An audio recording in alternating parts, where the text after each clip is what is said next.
Bonjour à tous, donc je suis Marine-Océane Guillermard, donc je travaille à l'ITAVI, qui est donc l'Institut technique en aviculture, cuniculture et aquaculture. Et donc moi je suis chargée de mission au pôle aquaculture. Donc rapidement quelques mots concernant l'ITAVI. Donc c'est un institut technique, comme il en existe dans beaucoup de filières, et qui a notamment pour vocation donc, de faire le lien entre le monde de la recherche et le monde professionnel. Donc, il soutient en fait une filière professionnelle française, notamment en participant à des projets de recherche appliquée, par exemple, ou en organisant des événements de partage des connaissances. Donc, voilà. L'organisation donc, de ce webinaire s'inscrit dans cette démarche. Donc, c'est notre premier webinaire en aquaculture à l'ITAVI. Voilà. Et le but ici, c'est vraiment de mettre en valeur des projets, des études au plus grand nombre. Donc là, on a un public très varié. Voilà, l'idée, c'est de savoir qu'il se passe des choses en France, dans différentes régions, et pas forcément que dans sa région. L'idée, c'est vraiment de partager des informations, pourquoi pas de faire naître des idées, de permettre voilà, la mise en relation des personnes pour aller vers la création de nouveaux projets. Voilà, et de permettre de continuer la réflexion, l'acquisition de connaissances, notamment donc sur les systèmes multitrophiques, puisque c'est le sujet de ce webinaire. Quelques mots donc pour remercier le SPACE, qui est le sponsor de ce webinaire. Voilà, et donc je vais passer la parole à Jérôme Musneau, qui est un ancien chercheur de l'Ifremer et qui a commencé à s'intéresser en fait au système multitrophique dès les années 2000 et qui va vous présenter une introduction. Donc il va vous faire un rappel du concept AIMT, de ses définitions, puis quelques informations issues d'une publication scientifique très récente qui concerne les capacités de rétention de ces systèmes multitrophiques et un petit listing des noms de projets antérieurs. Voilà, à titre informatif. Alors bonjour à tous, je suis Jérôme Musneau, je me répète peut-être pour certains. Donc j'ai fait toute ma carrière au CNEXO à l'Ifremer et sur le thème de l'aquaculture et de l'environnement. Et j'ai abordé l'aquaculture intégrée, comme a dit Marine-Océane, il y a un peu plus d'une trentaine d'années.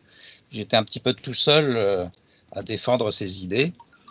Et après avoir fini ma carrière à l'Ifremer, donc convaincu de quand même ce type de système, je me suis mis à faire du conseil et à créer Ictus Consulting pour m'associer à quelques opérations sur cette thématique. Alors je vais vous présenter un peu ce que c'est que l'AIMT pour ceux qui ne connaîtraient pas tous les détails. Donc il y a eu Thierry Chopin, qui est un Français qui vit au Canada et qui dans les années vers 2002-2004, a défini un peu le concept de ce qu'était l'IMTA, qui est Integrated Multitrophic Aquaculture en anglais, pour essayer de simplifier tous les acronymes qui existaient à cette époque. Et vous les voyez à droite en tout petit, il y en avait une quinzaine de différents, chaque équipe avait son acronyme. Et on voit que ça a bien fonctionné puisque une vingtaine d'années après, tout le monde parle maintenant dans toutes les publications et les travaux divers de la IMT ou de l'IMTA. Alors le concept, c'est les rejets d'aquaculture d'une espèce qui sont assez importants, comme je vous le montrais tout à l'heure, à partir d'une espèce nourrie. Comment ces rejets peuvent être les intrants d'autres espèces qui vont être élevées sous une forme plus extensive et qui vont être des espèces extractives à condition qu'on exporte bien ces biomasses produites sur les intrants et donc réduire les impacts sur l'environnement. En 2019, un programme européen sur l'arc atlantique, allant du Portugal jusque dans les îles britanniques, qui s'appelait Integrate, avec la participation d'équipes françaises, a réuni un meeting à Porto pour faire une définition. Donc là, je vous ai mis la traduction en français de la définition anglaise. Donc l'aquaculture multitrophique intégrée est la production accrue d'organismes aquatiques, avec ou sans organismes terrestres, de deux groupes fonctionnels ou plus, qui sont trophiquement connectés par des flux de nutriments démontrés et dont la biomasse est entièrement ou partiellement éliminée par récolte, ça c'est très important, pour faciliter l'équilibre écologique. Donc voilà la définition qui a été faite à la fin de ce meeting où a été réunis 17 pays et une vingtaine d'experts sur l'aquaculture intégrée. À droite, vous avez, on le verra en plus grand, le schéma que Thierry Chopin avait fait pour un système d'IMTA en mer. Le voilà. Donc, je ne sais pas si vous voyez ma petite... Oui, on voit ton curseur. Oui, qui se promène. Donc, vous avez des cages à poissons. Bon, ça pourrait être aussi des crevettes à terre. Ça pourrait être une espèce qui est nourrie avec un aliment. Et donc, à partir de ça, il y a une partie qui est relativement modeste, qui est intégrée dans la chair de l'animal, et une partie qui sont rejetés les déchets. Alors, vous avez sous forme soluble l'ammoniac excrété par les poissons, des phosphates, la respiration par le gaz carbonique, et de la matière organique particulière qui sont les fesses des poissons et l'aliment perdu. Donc à partir de ça, on va avoir dans l'environnement un développement possible et une augmentation des microalgues produites qui vont pouvoir être filtrées par des bivalves, et aussi si on introduit des macroalgues autour des cages, une augmentation, une production de biomasse de macroalgues. On peut y rajouter des invertébrés détritivores du type des holothuries, des vers, etc. Ou même des poissons omnivores comme des mulets. Alors, la rétention des nutriments, ça c'est une publication récente qui est une review faite sur plus d'une quinzaine de publications par une équipe de l'université de Wageningen aux Pays-Bas. Donc, on voit que le poisson, en moyenne, ne fixe que 13 à 43% de l'azote de l'aliment, 24 à 35% du phosphore, 14 à 38% du carbone. Et il faut le dire, les salmonidés, truites et saumons transforment mieux que les poissons marins type bar et dorade. Alors, en théorie, si on optimisait un système AIMT avec le maximum de surface, en optimisant les surfaces pour chaque maillon, chaque compartiment, on pourrait obtenir plus de 90%, 80 à 95% de rétention dans les différents compartiments. En fait, ce n'est pas aussi important que ça, mais ça reste quand même suffisamment important pour être valorisé. Vous avez dans les systèmes semi-fermés à terre, que la publication appelle Closed IMTA, vous avez 65 à 75% de l'azote qui est retenu dans les différents compartiments, y compris l'espèce nourrie, le poisson, et 65% pour le phosphore, 45 à 75% pour l'azote. Dans un système plus ouvert, de type cage en mer, on est à 50% en azote, 40% en phosphore et 40 à 50% en carbone. Si on regarde deux scénarios qui ont été présentés dans cette même publication, sur deux modèles, donc à 4 compartiments, le scénario A, c'est saumon, macroalgues, bivalves et détritivores, tel le schéma que je vous ai présenté précédemment. Et l'option B, c'est en remplaçant les macroalgues par des microalgues associées à des bivalves. Alors, sans regarder tout en détail, on s'attache à regarder bien les parties non retenues, c'est les parties orange. Vous voyez que pour l'azote, un système macroalgue serait plus performant qu'un système microalgue, puisque là, on a vraiment un tout petit quartier qui reste de non retenu. C'est ce qui finalement part dans l'environnement. Pour le phosphore, on voit qu'il est dans les deux cas quand même l'élément qui est le moins bien retenu, puisqu'on a à peu près 20-25% dans les deux scénarios qui n'est pas retenu. Pour le carbone, on a aussi une meilleure retenue du carbone, transformation du carbone, dans le scénario avec les macroalgues. Voilà l'efficacité finalement des systèmes en moyenne, de systèmes intégrés multitrophiques que l'on peut considérer comme système de transformation des différents éléments dans les différents compartiments. Là, pour terminer, je vous ai fait un listing non exhaustif, mais incluant essentiellement les projets de recherche et développement passés où des équipes françaises ont participé. Donc, il y a eu Cipura avec le CEVA, ils enregistrent le truc. Genesis Siquez pour l'Ifremer, Envirofit, Aquagris, Epurvalin, qui était la première phase des Purval, IMTA Effect, Integrate, et il y en a d'autres qui sont en train de démarrer.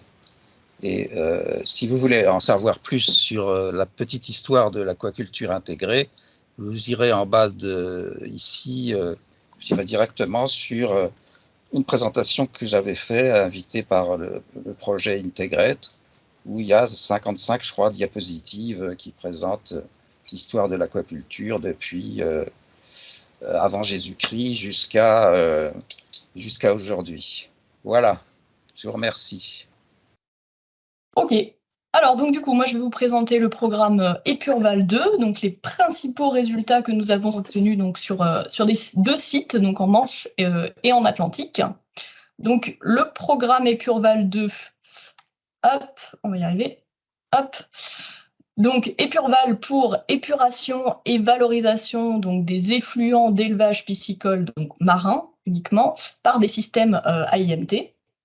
Donc, ce projet a été soutenu par le FEAMP sous la mesure innovation et s'est déroulé donc de 2018 à 2020 et a pu bénéficier donc d'une prolongation jusqu'en juin 2021 suite à la pandémie, voilà, qui nous a posé quelques petits soucis. Vous avez ici la liste des partenaires du projet. Donc, vous avez le trio porteur du projet qui est constitué donc, de l'ITAVI, que je vous ai présenté succinctement en début de webinaire, le CIPA, qui est l'interprofession des produits de l'aquaculture, l'IFREMER, qui est l'Institut français de recherche pour l'exploitation de la mer. Et donc, ce projet a été soutenu par deux prestataires scientifiques et techniques, donc Ictus Consulting, présenté par Jérôme Husneau, que vous venez d'entendre, et donc le CEVA, qui est le Centre d'études et de valorisation des algues. Ce projet a été mis en œuvre en grande partie dans les fermes piscicoles, dans des fermes piscicoles qui se sont portées volontaires. Donc ces fermes piscicoles sont situées sur nos 3 façades littorales, donc en Atlantique, en Manche et en Méditerranée, et ont des systèmes de production divers et variés, donc que ce soit de la cage en mer, des bassins à terre, alimentés en eau de mer ou en eau saumâtre. Grande variété de systèmes. Donc, tac, vous pouvez voir ici donc les 4 étapes de travail qui ont été menées donc, sur les sites qu'on a appelés les sites pilotes, donc les fermes partenaires.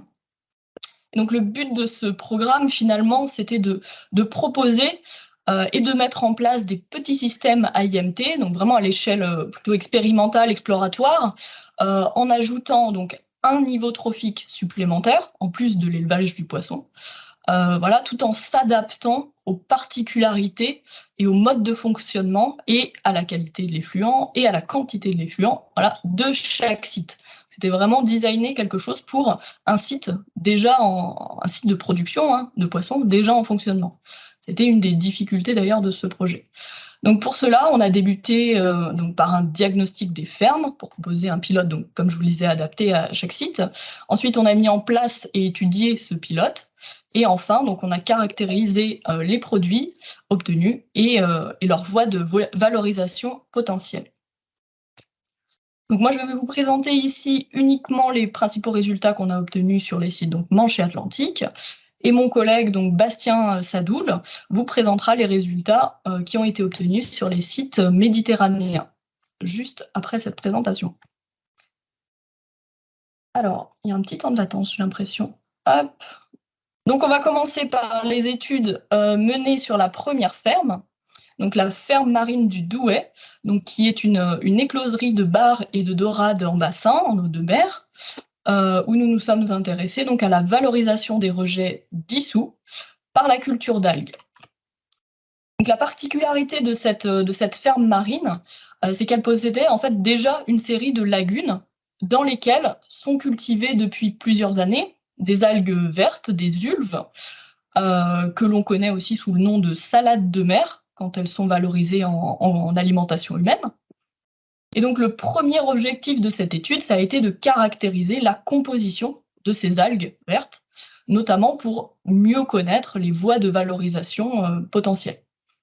Et donc le second objectif a été de tester la culture d'une autre algue, nouvelle algue, donc le porphyra, qui est aussi connu sous le nom de nori et qui peut également être valorisé en alimentation humaine. Donc l'idée, en fait, c'était de venir compléter la saison de production, puisque l'ulve, l'algue verte, c'est plutôt une algue estivale. Donc sa période de production s'étend grosso modo de mars à octobre, avec un pic de production en été. Alors que le porphyra, au contraire, on est plutôt sur une période de production hivernale, printanière, et qui pourrait donc permettre de compléter le cycle et de produire des algues toute l'année. Donc pour ce faire, 2 essais d'ensemencement ont été réalisés donc par le CEVA en milieu naturel, puis en milieu contrôlé, donc au laboratoire. Donc je vous présente ici les principaux résultats que nous avons obtenus. Donc tout d'abord concernant la composition donc, des algues vertes produites par la ferme. Donc on peut noter qu'elles sont particulièrement riches en protéines. Donc on est à 27,5% contre 15,7% selon les données de référence du CEVA, donc presque le double, ce qui est d'un intérêt majeur en alimentation, notamment animale. On note également une richesse en sodium de 3,4%, qui conduit obligatoirement une teneur du coup en sel, qui est quand même assez importante dans le cas d'un produit à visée alimentaire, en consommation humaine. Donc pour ce type de valorisation, un rinçage à l'eau douce pourrait permettre de diminuer cette teneur en sel. Néanmoins, selon le mode de conservation choisi, si on est sur une conservation des algues dans du sel, par exemple, il y aura forcément une étape de dessalage avant l'utilisation, donc c'est pas forcément problématique. Ça dépend du mode de conservation et de valorisation qui est envisagé. On remarque également une richesse donc, en manganèse, donc de 22% contre 5,6% selon les données de référence, donc environ 4 fois supérieur. Ça, c'est un paramètre qui peut être valorisé en alimentation humaine, avec un certain nombre d'allégations nutritionnelles qui peuvent être associées. Donc, par exemple, que le manganèse contribue à la formation normale de tissus conjonctifs ou qu'il permet de protéger les cellules contre le stress oxydatif, par exemple, pour en citer que 2. Voilà. Et finalement, donc les ulvanes ont été quantifiés parce que là, c'est un composé qui peut intéresser le secteur cosmétique, notamment. Voilà. Donc, on n'a pas de données de référence pour les ulvanes. Hop. Donc, je passe aux résultats donc, en ce qui concerne donc, les essais d'ensemencement qui ont eu lieu donc, pour le porphyra. Donc là, on a eu quelques soucis et quelques déceptions. Donc pour l'ensemencement en milieu naturel, donc, qui a eu lieu en janvier 2020, donc comment ça s'est passé? C'était des poches à huîtres vides, voilà, qui ont été disposées sur une concession ostréicole pour que des jeunes individus de Porphyra, donc des jeunes algues, puissent venir s'y fixer. Malheureusement, donc, quand on a récupéré ces poches et transféré dans les lagunes de la ferme, les algues ne se sont pas développées. Donc il y a eu deux hypothèses émises. Première hypothèse donc, a concerné donc, les conditions environnementales du milieu naturel dans lequel a été réalisé l'ensemencement. En fait, il a été constaté que des travaux dans le port, à proximité directe de la concession ostréicole, donc il y a eu notamment des travaux de dragage donc, qui auraient pu limiter la fixation des jeunes porphyras cette année-là, en relarguant notamment des matières en suspension. Donc ça, c'est une hypothèse. Une seconde hypothèse concerne la température des lagunes dans la ferme, puisqu'en mer, sur l'île d'Oléron, autour d'Oléron, en période hivernale, la température de l'eau est inférieure à 10 degrés jusqu'au mois d'avril. Alors que dès le mois de janvier, en fait, dans les lagunes de la ferme, la température est déjà supérieure à 10 degrés et atteint progressivement les 15 degrés dès le mois de mars. Et cela, ça peut être vraiment un paramètre limitant, notamment pour les jeunes stades de vie de Porphyra. Donc voilà, c'est la seconde hypothèse qui a été évoquée. Donc pour s'affranchir des variations du milieu naturel, un ensemencement en laboratoire a été effectué, donc l'année d'après, en hiver 2021, donc dans le laboratoire du CEVA, à partir d'algues, donc de Porphyra prélevées dans le milieu naturel, il me semble bien. Et donc finalement, là aussi, on a eu un petit souci, en fait, un décalage au niveau du timing. La croissance en laboratoire a été simplement plus longue que prévu et n'a pas permis, en fait, de transférer les algues à temps, donc durant la période hivernale, dans la ferme. Donc c'est un peu le risque quand on travaille avec du vivant. Donc même si les techniques sont connues, on peut toujours avoir des surprises, et d'autant plus en ce qui concerne donc, les algues et les algues rouges, auxquelles appartiennent les porphyras, qui ont un cycle de reproduction particulièrement complexe, qui fait d'ailleurs toujours l'objet de recherches scientifiques à l'heure actuelle.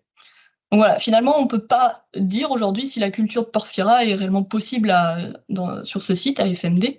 Il faudra mener d'autres essais et pourquoi pas tester d'autres algues. Donc on va passer à la seconde ferme, donc la ferme marine de la baie d'Éveil, qui est une ferme de grossissement de saumon en bassin recirculé, donc à terre, pour laquelle donc des essais de marais plantés avec des halophytes et des plantes halotolérantes ont été effectués.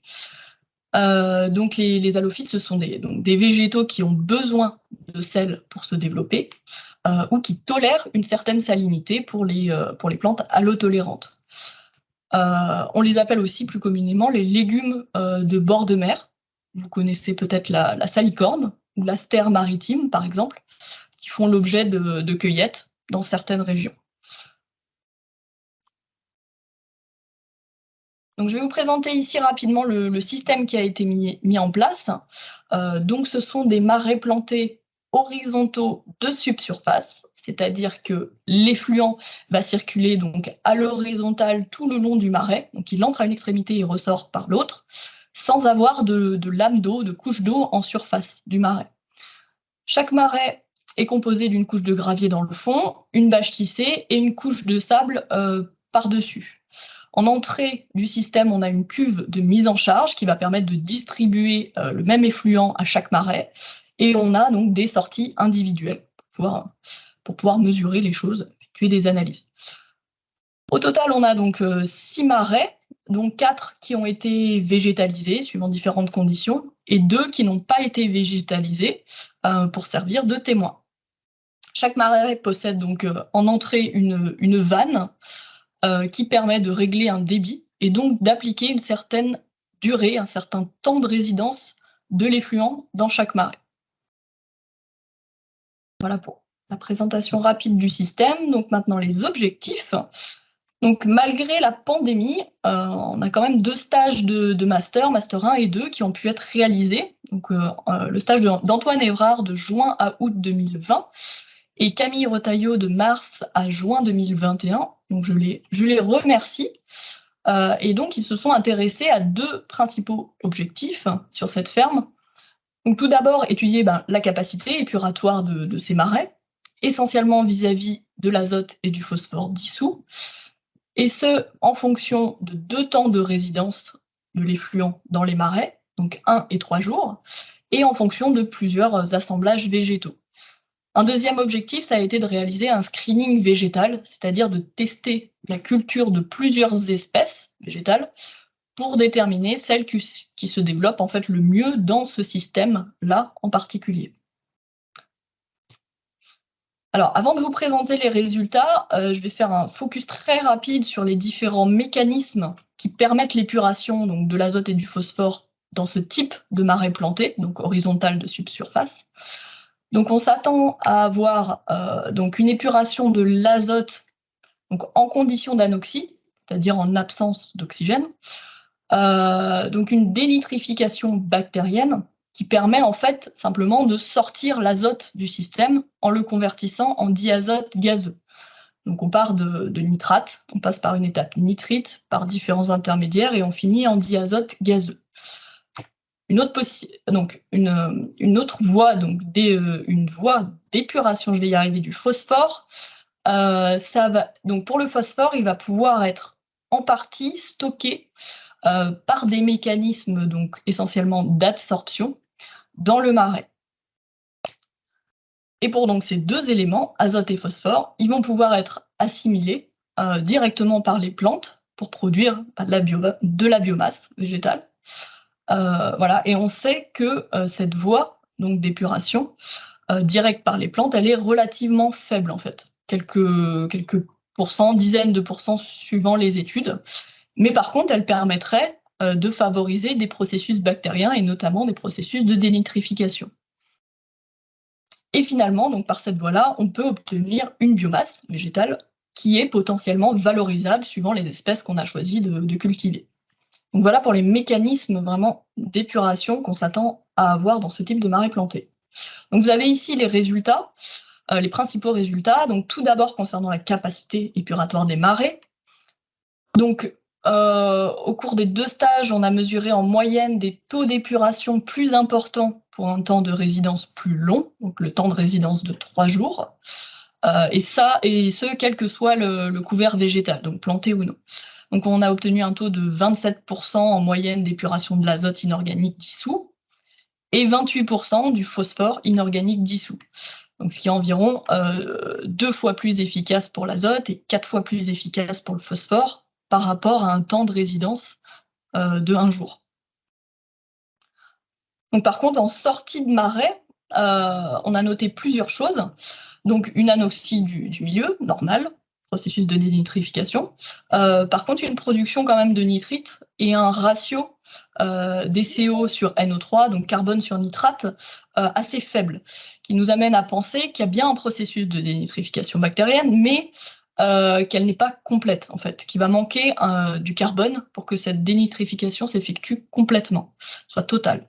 Donc, une perspective de travail pour ce système, ça pourrait être de tester donc l'ajout de carbone dans le système par différentes méthodes, et pourquoi pas par des copeaux de bois qui semblent relativement faciles à gérer et à mettre en place.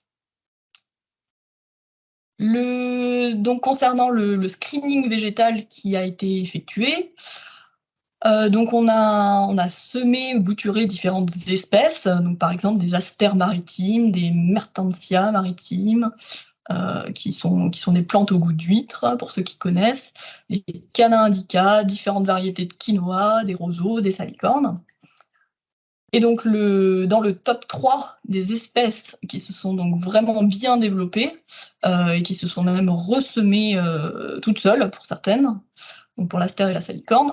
Donc on a en premier l'astère maritime, qui est une plante comestible. Donc ce sont surtout les jeunes feuilles qui sont consommées en salade, par exemple, ou comme des épinards cuits. On a le roseau commun, Et on a la salicorne qui est également comestible. Une petite remarque cependant, donc sur les espèces produites et notamment sur la salicorne. Pour la salicorne qu'on a cultivée donc dans ces marais expérimentaux, on a pu réaliser un test gustatif, donc notamment c'est le CEVA qui l'a réalisé, et à comparer donc ces salicornes à des salicornes ramassées sur l'estran et des salicornes cultivées en Poitou-Charentes. Et donc là, pour la première année, la qualité gustative n'était pas au rendez-vous. On avait plutôt un goût amer et moins salé que les autres. Et la composition même nutritionnelle était légèrement différente, avec par exemple moins de matières minérales, moins de sel et de potassium, notamment. En revanche, donc la deuxième année, en 2021, donc ces comparaisons formelles n'ont pas pu être réitérées par le CEVA, mais pour avoir donc moi-même goûté les deux, la première et la deuxième année, le goût avait complètement évolué et était déjà meilleur. C'est pas au top, mais c'était meilleur. Donc il y a une évolution possible. Voilà, donc pour conclure en fait sur les perspectives du site et même plus généralement sur les systèmes AIMT, si on a une valorisation d'espèces et notamment d'espèces comestibles en alimentation humaine, il y a vraiment une attente derrière du consommateur en termes de goût et de composition. Donc c'est vraiment important de vérifier la qualité du produit, mais aussi sa stabilité sur plusieurs années. Voilà, et donc je vais m'arrêter là parce que j'ai pris déjà pas mal de temps. Donc je vous remercie de votre attention. Super, merci Marine-Océane. Bonjour à toutes et tous, je ne suis pas sûr que ce soit nécessaire que je mette la caméra. Hein. Donc mon nom est Bastien Sadoul, je le mettrai pour les questions peut-être. Donc je suis maître de conférence au sein du pôle halieutique de l'Institut Agro Rennes-Angers depuis 1 an et demi maintenant. Et donc, on m'a demandé, merci à l'ITAVI, hein, de participer à ce webinaire pour présenter des résultats d'Epurval 2, donc les résultats de la façade Méditerranée. Donc, j'ai participé à ce projet en tant que postdoctorant en 2020. Donc c'est un projet qui était porté au sein d'Ifremer par Emmanuel Roch et Myriam Callier. Et donc voilà, donc moi j'ai participé aux expérimentations qui étaient principalement liées à l'holothurie, et afin de vérifier si l'holothurie pouvait permettre de valoriser des rejets aquacoles. Donc c'est un projet qui a été réalisé donc avec Gloria Maris et la ferme marine du Soleil dans le cadre de l'UMR Marbec. Et maintenant, donc, je fais partie de l'UMR Décode pour durabilité et dynamique des écosystèmes de la source à l'océan, basé ici à Rennes, mais également à Brest, Lorient et Nantes. Donc, pourquoi s'intéresser déjà à ce groupe d'espèces? Les holothuries, donc là vous avez une photo de Holothuria tubulosa réalisée par Emmanuel Roch. Pourquoi s'intéresser à cette espèce qui paraît à première vue assez peu accueillante? Eh ben, tout simplement parce que sa consommation est en train d'exploser dans le monde entier, avec un marché mondial en plein essor, et ce qui entraîne une surpêche généralisée, notamment dans l'océan Indien. Ça, c'est la première raison. La deuxième, c'est que économiquement, il s'agit d'espèces potentiellement très intéressantes, avec des prix moyens qui varient très fortement suivant la qualité du produit final et l'espèce utilisée. Mais globalement, on a des prix du produit en poids sec toujours qui sont plutôt très intéressants, qui varient de 80 € le kilo à plus de 600 voire 1000 € par kilo de poids sec. Ensuite, cette espèce a le bon goût d'être une espèce détritivore. Ce groupe d'espèces sont principalement détritivores et donc peut bénéficier des effluents de culture aquatiques dans le cadre donc d'AIMT. Et donc, globalement, ces holothuries, elles ont un intérêt commercial, un intérêt écologique, car elles sont capables donc de bioremédier les effluents d'élevage, et puis elles ont un intérêt sociétal pour améliorer l'acceptabilité de l'aquaculture de façon générale. Dans Épurval 2, les principaux objectifs étaient de tester l'utilisation des holothuries en combinaison avec une production de poissons, d'estimer les capacités de bioremédiation de ces espèces, de vérifier les liens trophiques. Comme en a parlé Jérôme, c'est la base de l'AIMT, c'est bien de montrer des liens trophiques et d'identifier les verrous à son utilisation. Dans Épurval 2, on s'est intéressé à une espèce en particulier, Holothuria tubulosa. On a choisi de travailler sur cette espèce parce qu'elle a différents avantages. Notamment, elle n'a pas de tube de Cuvier, contrairement à d'autres espèces d'holothuries. Donc, les tubes de Cuvier, c'est ces filaments blancs là qu'on voit sur cette image, collants et qui rend l'élevage parfois compliqué. C'est une espèce qui est également présente sur la majorité des côtes françaises et notamment sur la façade méditerranéenne. Et puis, on a également encore assez peu d'informations sur cette espèce. On a réalisé dans le cadre d'Épurval 2 plusieurs essais, des essais en milieu ouvert ou en milieu contrôlé. Donc, je vais commencer par le milieu ouvert. Donc, on s'est intéressé à un site de Gloria Maris, la ferme marine de Campomor. Donc, on a réalisé les essais sous des cages de bar et de dorade. Et donc, on a commencé par placer des individus pêchés autour des cages, enfin dans la baie, que l'on a placé dans un enclos posé sur le sédiment sous les cages, et on a laissé les individus pendant 10 mois. On a également essayé un autre système. On a utilisé des paniers australiens. Donc, je vous ai mis ici une petite photo. Donc, c'est des paniers qui sont couramment utilisés pour la production d'huîtres, notamment en Australie. Et donc, on a utilisé ces paniers australiens pour les placer sous les cages marines, le long d'un gradient d'impact de la ferme, un gradient de matière organique de la ferme, et on a laissé les individus pendant 1 mois afin de regarder l'impact sur la qualité du produit et puis sur ses capacités de survie. On a donc modélisé les rejets de la ferme afin de déterminer le transect qui permettait de décrire les ces différences de gradients. Et donc, grâce à ce logiciel NewDepoMod, qui intègre donc des données d'un courantomètre qui a été déployé sur le site, de la bathymétrie du site et des informations de production de la ferme données par Gloria Maris. On a pu mettre en place cette carte et placer ensuite donc nos différentes conditions donc juste sous les cages pour un impact fort, à 25 mètres des cages pour un impact modéré, à 100 mètres des cages pour une quantité de matière organique faible. Et puis on a pris un site référence en amont de la pisciculture.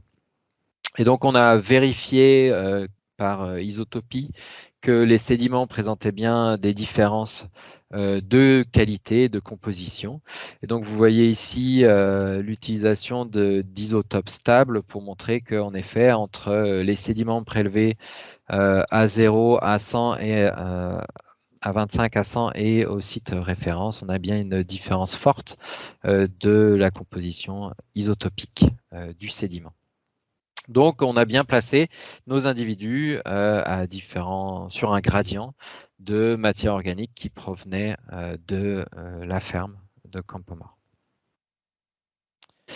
L'essai réalisé en milieu contrôlé a été réalisé en partenariat avec LPDS, donc maintenant les fermes marines du Soleil.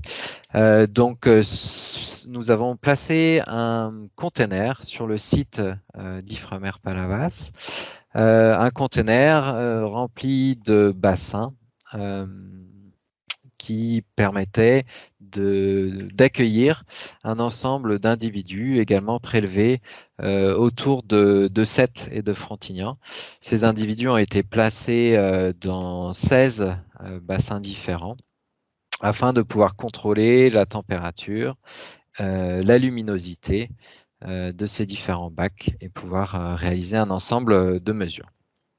Le but de ces essais en milieu contrôlé était de décrire le métabolisme énergétique en fonction de la température et également d'estimer les capacités de bioremédiation et de croissance de l'espèce. Donc pour les principaux résultats, tout d'abord, on a eu malheureusement de nombreuses déconvenues. C'est le jeu de la recherche. Globalement, on a eu des difficultés biométriques avec des individus qu'on a du mal à mesurer en termes de taille, mais également de poids, notamment parce que c'est des espèces qui se contractent, qui expulsent de l'eau lorsqu'on les sort de l'eau. Donc, on a tendance à de temps en temps mesurer un poids contracté, de temps en temps une longueur contractée, de temps en temps à mesurer un poids avec de l'eau et de temps en temps à mesurer un poids avec de l'eau expulsée. Donc, on a une variabilité dans les mesures qui est extrêmement forte. On a eu des développements de maladies, notamment dans le container. On a eu des intrus avec ces petits poissons qu'on retrouve dans certains des individus. Et puis, on a eu des stress importants qui ont entraîné des expulsions d'organes de l'espèce. On a eu également énormément d'échappées, et notamment sur les enclos, avec plus de 80% des individus qu'on n'a pas retrouvés. Et on pense que la majorité de ces individus sont sortis de notre enclos. Et c'est pour ça qu'on s'est intéressé ensuite à ces paniers australiens qui ont bien mieux fonctionné en termes de survie et de pourcentage d'échappées. Et puis, dans ces expérimentations réalisées donc sur des individus prélevés dans le milieu, on a observé globalement des pertes de poids de ces individus, que ce soit en milieu contrôlé ou en milieu ouvert. On a quand même obtenu un ensemble de résultats intéressants avec notamment une biométrie maintenant qui est en place, un protocole de biométrie qui est maintenant en place et qui est efficace. On a mis en place notamment cette mesure du poids suspendu qui s'est montré être une mesure extrêmement fiable. Donc globalement, le principe, c'est de placer un panier dans un panier suspendu. Donc on ne voit pas sur cette image, mais c'est un panier qui est relié à ce dynamomètre-là, le panier ici. Et donc, ce dynamomètre pèse le poids de ce panier. Et donc, on prélève un individu que l'on place dans le panier. On appelle ça le poids suspendu de l'animal. Ce poids suspendu nous permet d'éviter les problèmes d'expulsion d'eau et nous permet d'avoir une mesure très répétable du poids de l'animal. Et donc ici, je vous montre une expérience où on met les individus à jeun dans ce panier. Et cette expérience nous montre qu'on est capable de très bien décrire la vidange du tube digestif de ces espèces, avec donc un poids suspendu qui tend à se stabiliser autour de 48 heures post-mise à jeun. Donc, ça montre que notre système est fiable, et également, on a fait des essais pour tester le lien entre ce poids suspendu, le poids humide, le volume de l'animal, avec le poids sec de l'animal. Et finalement, ce qui a le mieux marché, c'était finalement ce poids suspendu qui est le plus proche, enfin, qui corrèle le mieux avec un poids sec de l'animal, un poids sec qui est donc un individu tué et séché au lyophilisateur, et donc une mesure la plus fiable possible, hein, c'est donc ce poids sec. Et donc ces corrélations montrent que le poids suspendu est notre meilleur outil pour décrire ce poids sec. Donc globalement, on décrit dans les résultats d'Epurval 2 qu'il faut être capable de mettre à jeun pendant 48 heures nos individus, de les anesthésier lorsqu'on veut mesurer la longueur et le diamètre. On a fait un ensemble de tests avec les anesthésiants, avec différents anesthésiants, et celui qui a le mieux marché, c'était un mélange éthanol-menthol. On a pu mesurer grâce à cette anesthésie une longueur et un diamètre qui étaient plutôt fiables, avec donc un calcul du volume de l'animal. Et cette anesthésie permet également d'avoir un poids humide qui est un petit peu plus répétable que sans anesthésiant. Donc, ce projet a permis de mettre ce protocole-là en place. Il a également permis d'obtenir un ensemble d'informations sur le métabolisme des espèces. Je vous ai mis ici une photo de ce que l'on a réalisé. Donc, c'est ici ce que l'on appelle des respiromètres, donc des Tupperware en fait, où on place des individus d'Holoturia tubulosa. On les isole, et puis on a une sonde d'oxygène capable de mesurer la consommation d'oxygène de ces individus. Et ces Tupperware permettent de mesurer cette consommation d'oxygène à différentes températures, et c'est ce qu'on a réalisé avec ici les résultats qui décrivent donc la consommation d'oxygène en fonction de la température. Donc on observe une très bonne augmentation de la consommation en fonction de la température. Et ces informations vont être intégrées dans un modèle bioénergétique qui va permettre à terme de décrire l'ensemble du cycle de vie de l'espèce, mais également, entre autres, de réaliser des estimations de capacité de bioremédiation de l'espèce. Donc ça, c'est des choses qu'on a déjà par le passé fait, notamment à travers des travaux réalisés par Myriam Callier sur d'autres espèces, donc mettre en place un modèle bioénergétique pour être capable de faire des estimations de la capacité de bioremédiation dans des environnements différents en termes de température et de quantité d'aliments disponibles. Maintenant, pour la partie en milieu ouvert, globalement, on a montré une bonne survie de nos individus sous les cages, avec 81% de survie. On pense que les 9% étaient liés à de la prédation, notamment des Bernard l'ermite qu'on a retrouvé dans les paniers australiens. Mais globalement, une bonne survie. Et puis, on a pu montrer qu'il y avait une bonne capacité d'assimilation des fesses, notamment de bar, avec 5 grammes de matière organique assimilée, ingérée par jour par un individu isolé. Voilà, donc ça c'est pour les résultats d'Epurval 2. Quelles sont maintenant les perspectives? Donc globalement, le principal problème qu'on a eu, c'était cette perte de poids de nos individus prélevés dans le milieu naturel et placés dans nos différents essais. Et donc le but maintenant, c'est réellement de faire de la biomasse. Et ça, c'est quelque chose d'indispensable pour l'utilisation de l'espèce en AIMT. Et donc cela représente pour moi le verrou majeur de cette utilisation. Notre hypothèse, c'est qu'il faut arrêter de travailler avec des individus prélevés dans le milieu naturel, qui sont souvent des individus adultes, et donc il est nécessaire dans les prochains projets de travailler avec des juvéniles de concombres de mer. Et pour cela, donc, il faut être capable de boucler le cycle de vie, et c'est ce qui a été réalisé dans le cadre d'Holofarm sur une autre espèce. Donc Holofarm, c'est un projet porté par l'Institut Agro et qui a réussi à boucler le cycle de vie d'une autre espèce, Holoturia forscali. Et les premiers essais d'utilisation de juvéniles, cette fois-ci de Holoturia forscali, placés sous des productions d'huîtres plates, a montré une très bonne croissance de l'espèce.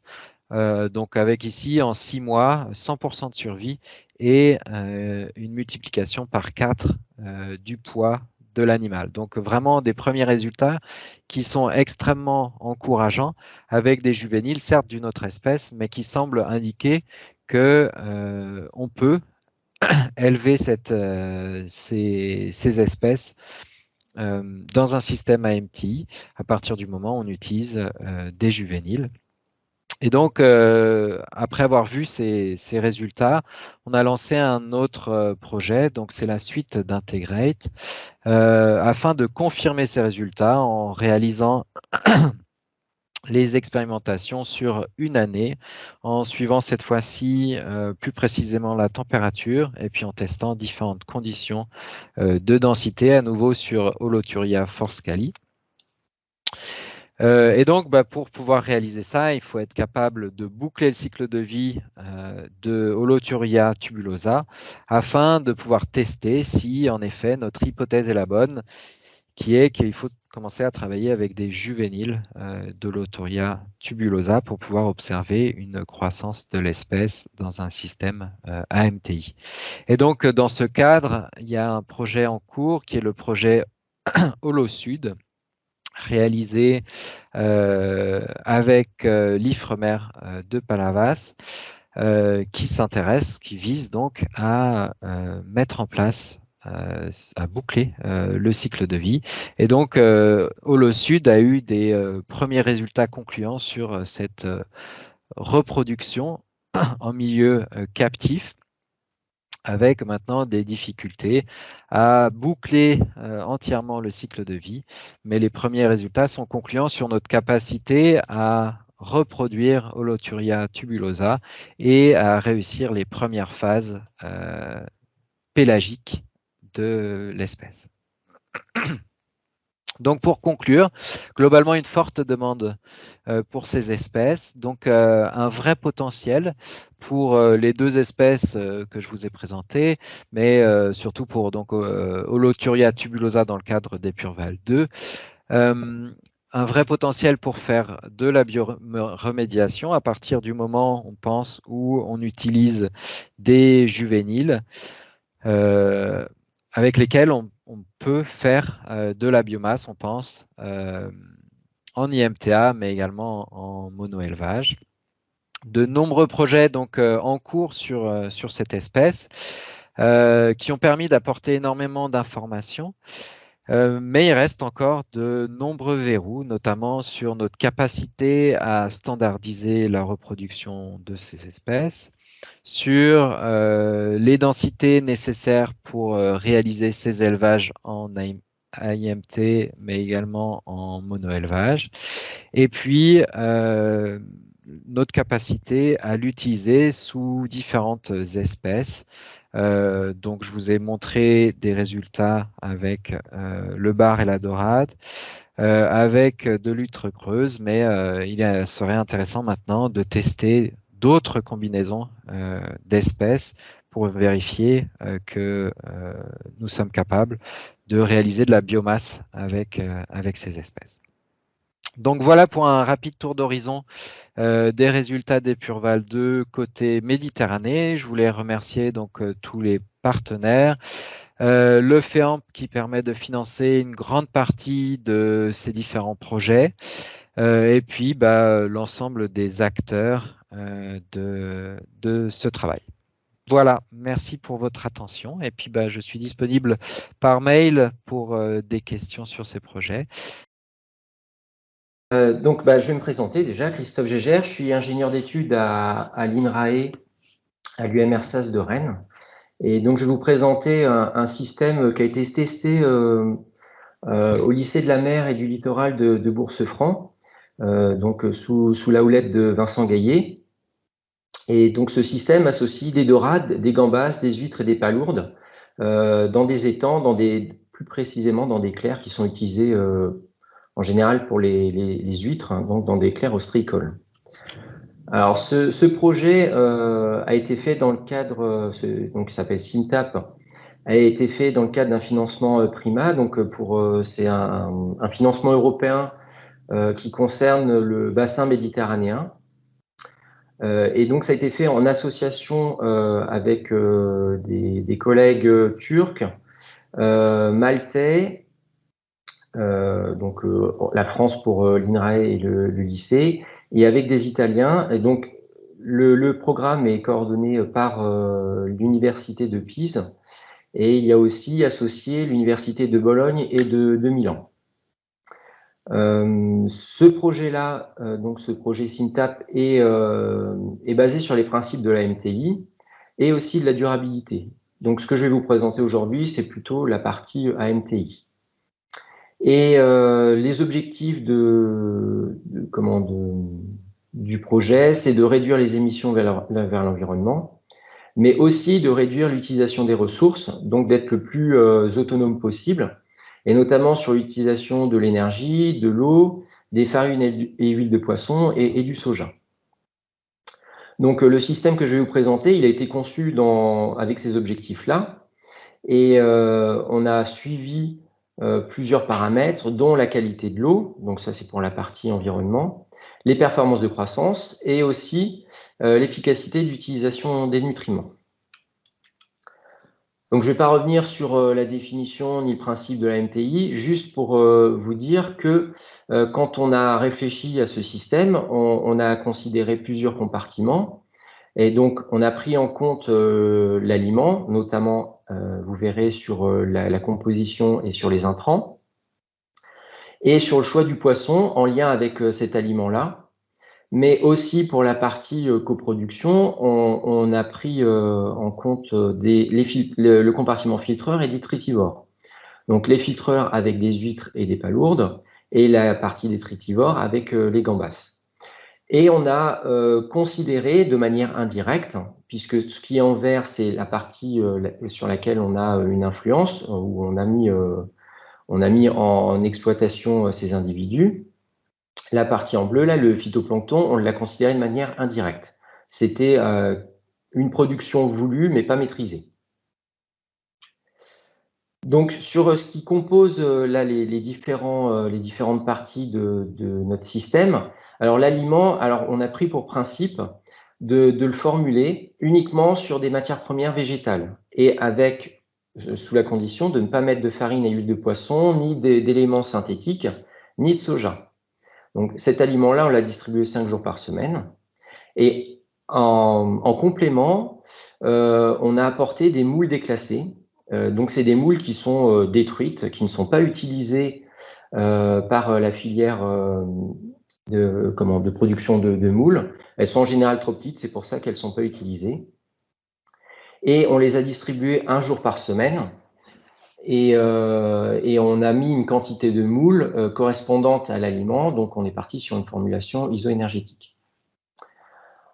Le poisson qu'on a utilisé, c'est la dorade royale, et c'est des dorades qui étaient en provenance d'un élevage en circuit fermé, donc on les a achetés en pré-gros, et on a on les a empoisonnés avec une densité de 720 grammes par mètre carré. Donc, je vais vous présenter après le circuit, comment il est fait. D'abord, je vous présente les différents compartiments. Et on a choisi la dorade déjà parce que c'est quand même un poisson assez rustique et aussi parce qu'il a cette capacité à manger les moules entières. Donc, l'idée, c'était pas de s'embêter à décortiquer les moules, mais plutôt de les donner directement fraîches pour que les dorades se nourrissent dessus.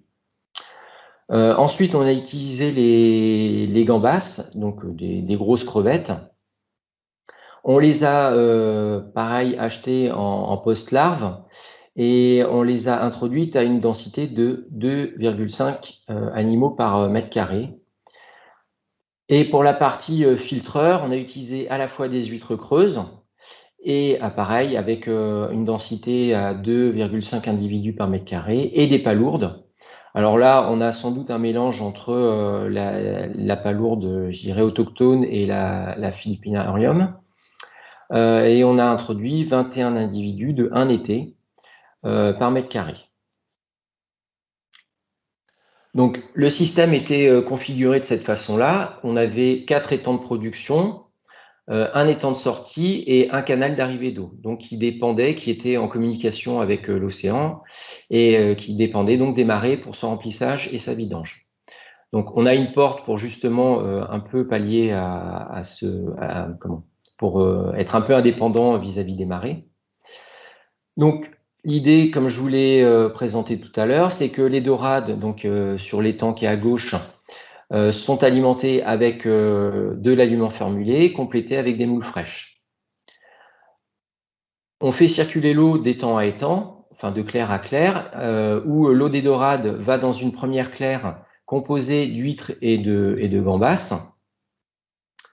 Et l'eau traverse donc cette claire pour aller dans la suivante, composée aussi d'huîtres et de gambas. Et l'eau continue son parcours pour aller dans la dernière claire, composée de palourdes et de gambas. Donc, de cette claire 4, là, étang 4, l'eau est repompée pour être envoyée sur l'étang des dorades. Donc, on est en circuit fermé. Et à ça, on a ajouté des soufflantes pour apporter de l'oxygène. Donc, bon, voilà, on avait une certitude par rapport à la capacité des étangs à fournir et supporter toutes ces productions, notamment en oxygène. Donc, on a apporté des soufflantes. Et donc, ça, c'est le circuit de l'eau, je dirais, en routine. À côté de ça, on a compensé la perte d'eau, notamment en évaporation, en allant pomper de l'eau dans le canal qui est en bas. Et cette eau, parfois, comme l'eau, je vous disais, l'arrivée d'eau dépendait aussi des marées. C'est arrivé que parfois, on pompe un peu plus d'eau que nécessaire, et donc l'eau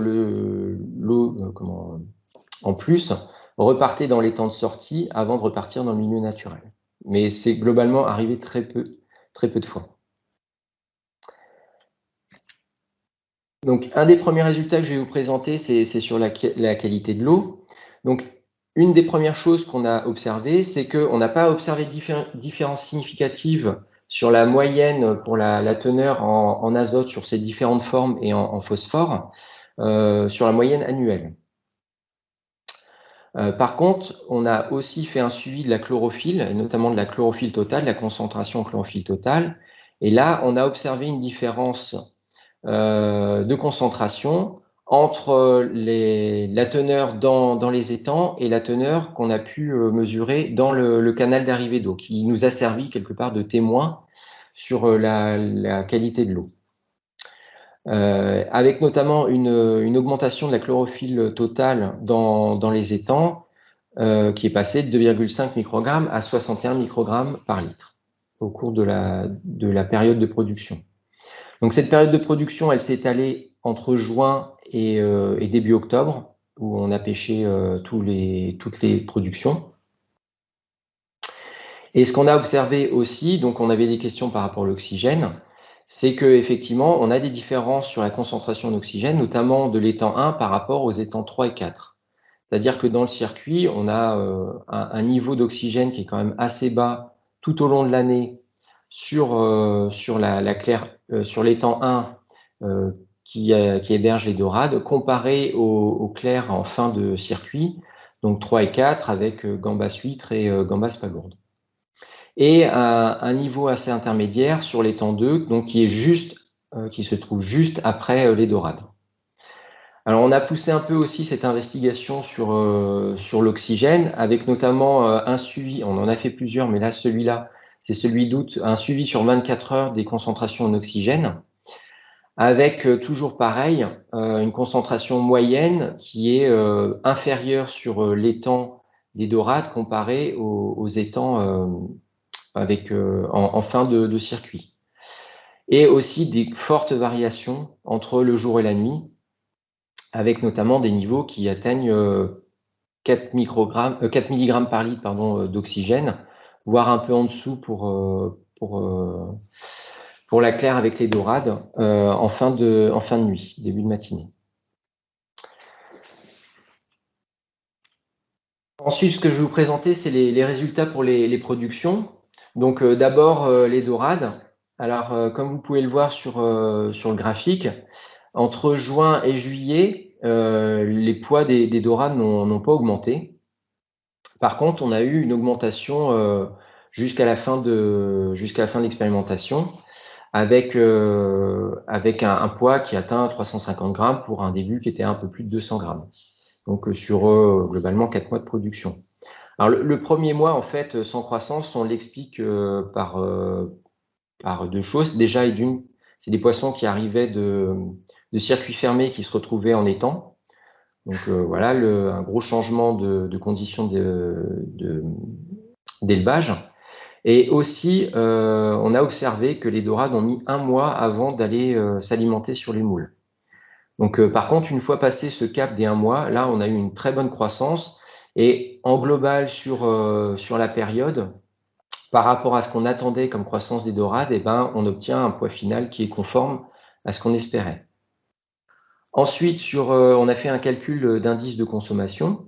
Donc, on se retrouve avec un indice de 1,9, alors recalculé avec un équivalent aliment, notamment par rapport aux moules.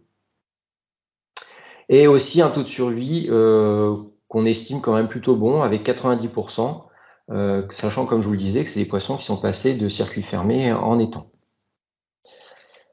Ensuite, le résultat sur les gambas. Donc, on est parti d'un poids en juin 2020 qui était en dessous des 5 grammes, pour finir en octobre à un poids qui oscille entre 25 et 35 grammes. Donc ça, c'est pour en octobre 2020, c'est pour les étangs 3 et 4. Je vous expliquerai pourquoi on n'a pas l'étang 2. Donc voilà, c'est un poids qui a été multiplié par 9. Et avec une forte variabilité des poids due au dimorphisme sexuel des individus. Mais le fait est que pour des animaux qui n'ont pas été alimentés, puisque, pour rappel, seuls les poissons ont reçu de l'aliment, on se retrouve avec des poids équivalents à des animaux qui sont, eux, alimentés sur d'autres exploitations. Et donc, les gambas qui étaient en étang 2, pour les mesures intermédiaires d'août, on avait un poids qui était bien supérieur aux 2 autres étangs, mais qu'on n'a pas retrouvé en octobre, tout simplement parce que fin septembre, là, on a eu des périodes d'orage sur la région, et donc une des soufflantes, la soufflante qui était en clair 2, a été déplacée pour la claire des dorades. Et ce qui fait qu'on a eu un coup d'orage qui a fait que toutes les gambas sont mortes liées à une forte baisse du taux d'oxygénation. Ensuite, pour finir sur les résultats là, de ces gambas, donc on a un taux de survie qui oscille entre 38 et 58%. Alors là aussi, on a eu quelques déconvenues, comme on a pu le voir sur les autres présentations. On est en milieu extérieur, donc on est soumis aux aléas de l'extérieur, et notamment on a des fortes présomptions de prédation par les anguilles, puisque sur les pêches intermédiaires, on a retrouvé des anguilles, une anguille à chaque fois dans les clairs.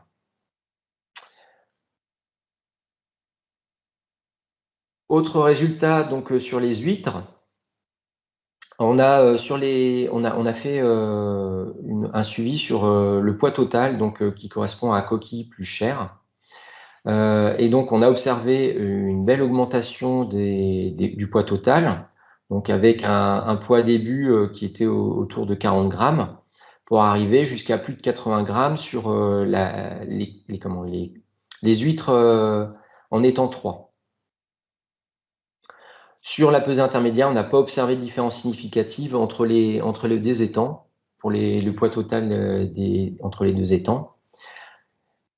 Par contre, on a observé une différence significative entre les deux clairs.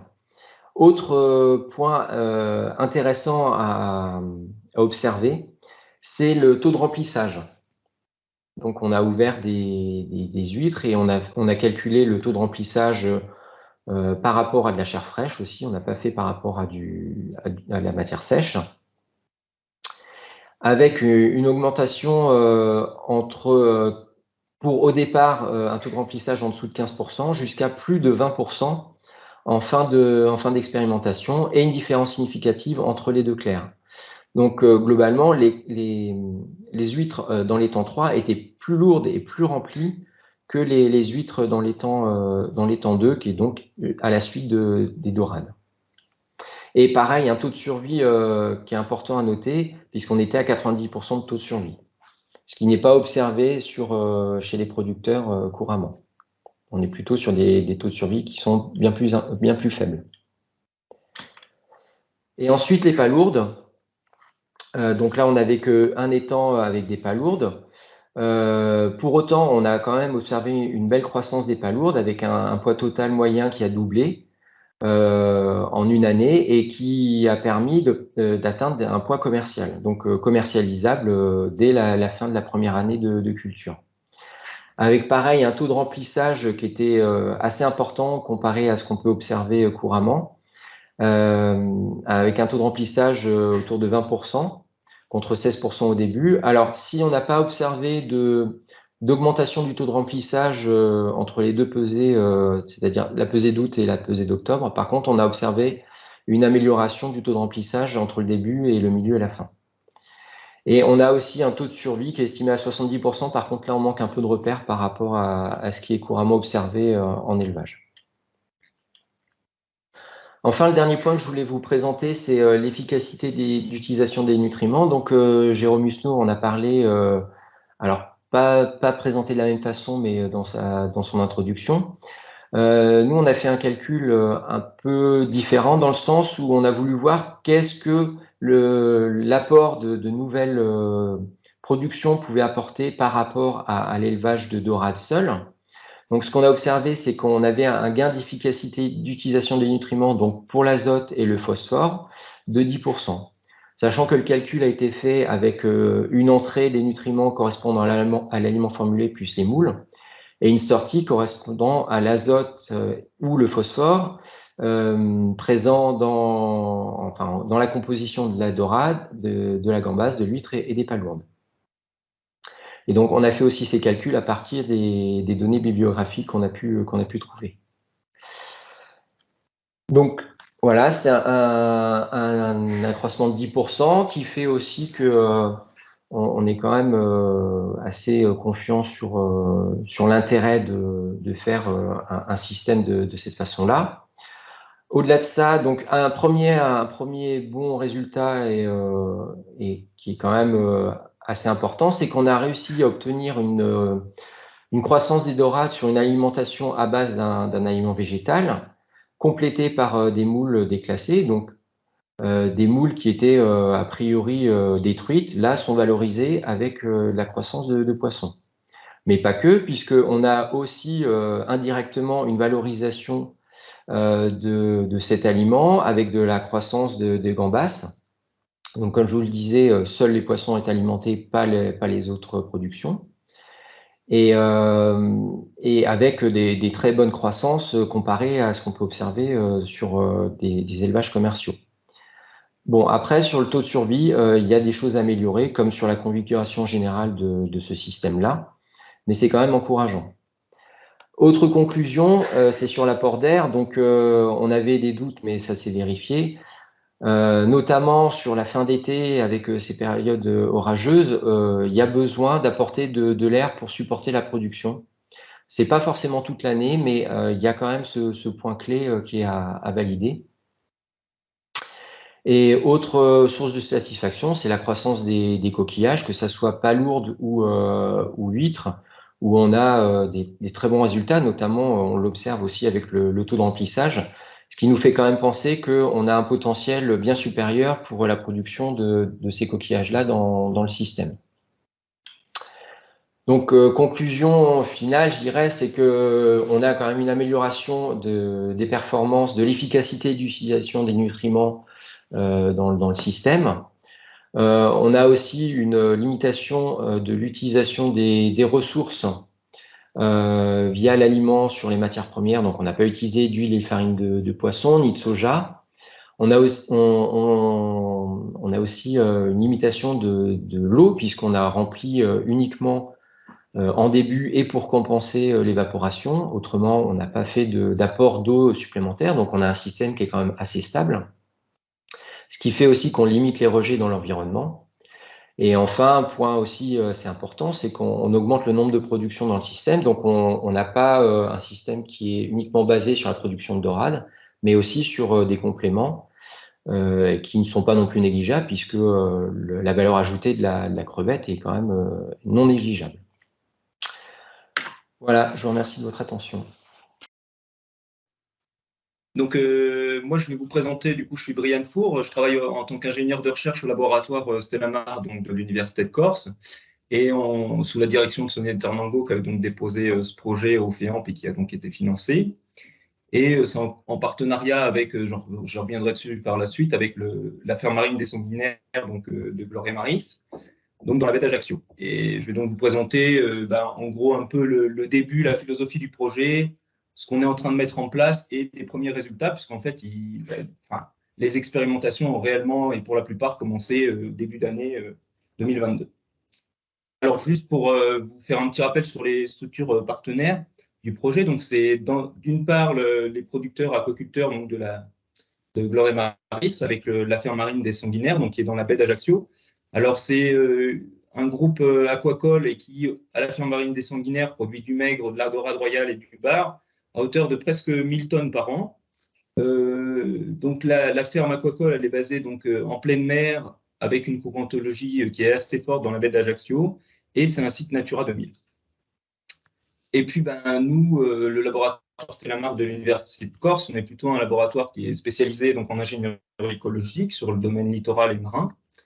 L'objectif global du laboratoire, c'est la maîtrise et la gestion intégrée donc, des ressources halieutiques et littorales de la Corse, avec un projet global qui est axé plutôt sur la recherche, qu'elle soit fondamentale et appliquée, le transfert de technologies justement vers les professionnels de la mer et la sensibilisation du public. Et c'est dans le cadre-là qu'on développe donc l'IMT avec la ferme marine des Sanguinaires, pour ce qui est transfert de technologie.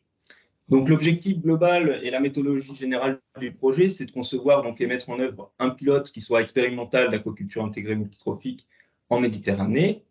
Et les sous-objectifs, ça doit être donc de tester finalement les avantages et inconvénients de différentes espèces en termes de productivité, difficulté d'élevage, les qualités des produits d'élevage aussi, et surtout à la fin, puisque aussi l'IMT c'est ça, c'est les capacités d'extraction, d'assimilation de la matière organique par les espèces qu'on aura choisies.